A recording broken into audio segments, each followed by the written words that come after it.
ايه ثواني بتعمل ايه؟ بحاول افتح باب الحجز. الله عزيزي الطالب تعالى بوس تعالى. انا عارف انك قاعد قلقان ومرعوب من الترم الثاني في الانتجريتد ساينس، بس ما تقلقش، تعالى اقول لك هنعمل ايه. خد واحده. لا لا لا لا، الترم ده فرم. تعالى اقول لك الترم ده ما فيهوش راحه ولا بالراحه. تعالى اقول لك بقى هنعمل ايه في الترم ده. يا مس حنان بتقولي ايه؟ طلبه بتشتكي عشان خاطر الواجب 50 سؤال؟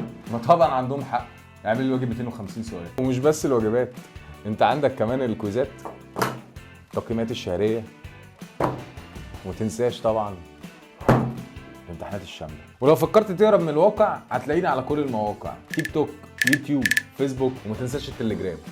عزيزي الطالب انا مش عايزك تقلق خالص، الماده سهله وبسيطه، كل اللي انت محتاج تعمله بس انك تفهمها صح، ودي اول خطوه ليك انك تبدا تفهم الانتجريتد ساينس صح، وده مش بشهادتنا، ده بشهاده ناس كتير قوي. من خلال فيديوهاتنا اللي كنا بننزلها والشرح بتاعنا الترم الاولاني ان احنا بسطنا كمان الماده، لقوا ان الماده سهله وبسيطه، وكمان الامتحانات كان بالنسبه لهم سهله جدا عن اي طالب تاني. واول طريق ليك عشان تفهم الانتجريتد ساينس صح موجود عندك، اللينك سايبهولك مع الفيديو ده، تقدر انت تخش تسجل فيه بياناتك، اسمك ورقم تليفونك والمحافظه، هتكون اونلاين ولا اوفلاين. حد من التيم هيتواصل معاك يبلغك بكل التفاصيل وازاي تسجل خطوه بخطوه على المنصه في حاله ان انت طالب اونلاين، او الميعاد اللي يناسبك والمكان اللي يناسبك لو انت في الاوفلاين. مستنيك نبسط الانتجريتد ساينس مع بعض ونلعب مع بعض الانتجريتد ساينس دي كلعبه، خلي الماده دي في جيبك لغايه ما نوصل مع بعض للفول مارك. مستنيكم نبدا مع بعض بدايه قويه جدا ونوصل بيها مع بعض للفول مارك.